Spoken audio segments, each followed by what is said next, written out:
السلام علیکم ورحمۃ اللہ وبرکاتہ۔ الحمد للہ الذی کفی وسلام علی عبادہ الذین اصطفی، اما بعد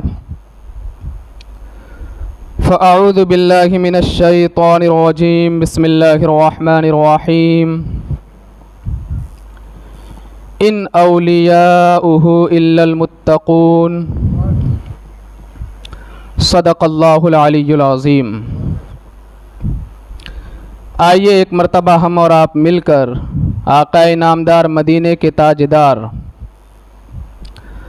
دونوں عالم کے مالک و مختار، ہم غریبوں کے غم گسار، گلشن ہستی کے اولین فصل بہار، یعنی حضور احمد مجتبی محمد مصطفیٰ ارواحنا فدا صلی اللہ تعالی علیہ وسلم کی مقدس بارگاہ میں جھوم جھوم کر درود و سلام کا ہدیہ نچھاور کریں اور بلند آواز سے پڑھیں، اللہم صلی علی سیدنا شفیعنا نبینا و مولانا محمد طب القلوب و دوائها و عافیت الابدان و شفائها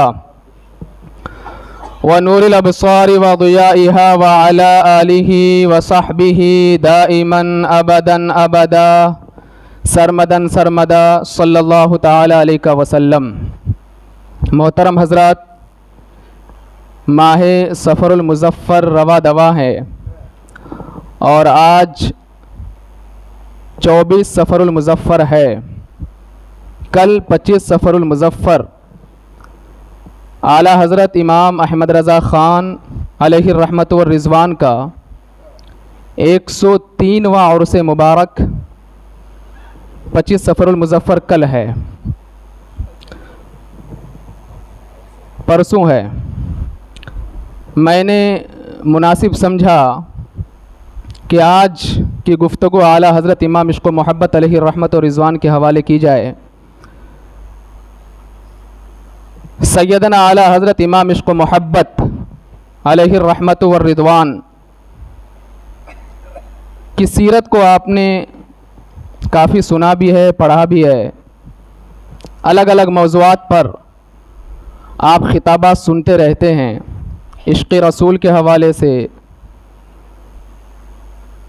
اور اللہ تبارک و تعالیٰ نے انہیں کتنے علوم و فنون عطا فرمایا تھا اس حوالے سے، اور بے شمار ان کی سیرت اور ان کی کردار کے حوالے سے آپ نے سنا بھی ہے، پڑھا بھی ہے۔ لیکن آج کی گفتگو میں اعلیٰ حضرت امام عشق و محبت علیہ الرحمت والرضوان کا جو تقوی ہے اس حوالے سے میں کرنا چاہوں گا کہ امام احمد رضا کا تقوی یہ کس طریقے سے تھا اور کس طریقے کا تھا۔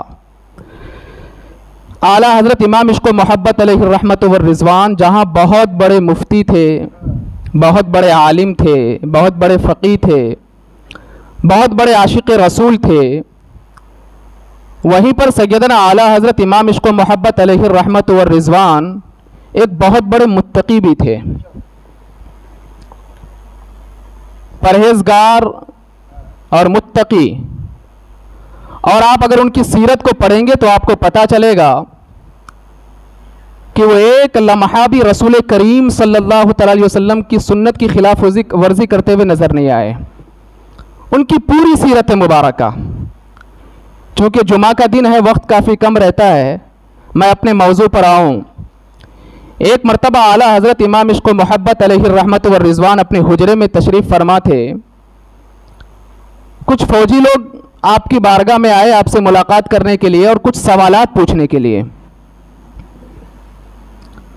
تو فوجی لوگ نکر پہنے ہوئے رہتے ہیں جو چڈی سے تھوڑا زیادہ بڑا ہوتا ہے اور گھٹنے سے اوپر، جو آج RSS کے لوگ پہنتے ہیں، آپ نے دیکھا ہوگا۔ اس طریقے کے لباس میں وہ اعلیٰ حضرت رضی اللہ تعالیٰ عنہ کی بارگاہ میں آئے سوالات پوچھنے کے لیے۔ سیدنا اعلیٰ حضرت امام احمد رضا خان علیہ الرحمت والرضوان نے جب ان کی جانب دیکھا کہ گھٹنے نظر آ رہے ہیں، تقویٰ دیکھیں اور کس طرح آپ نے دین کی خدمت کی اور کس طرح آپ نے لوگوں کو اللہ عز و جل اور اس کے رسول صلی اللہ تعالی علیہ وسلم کے احکامات کی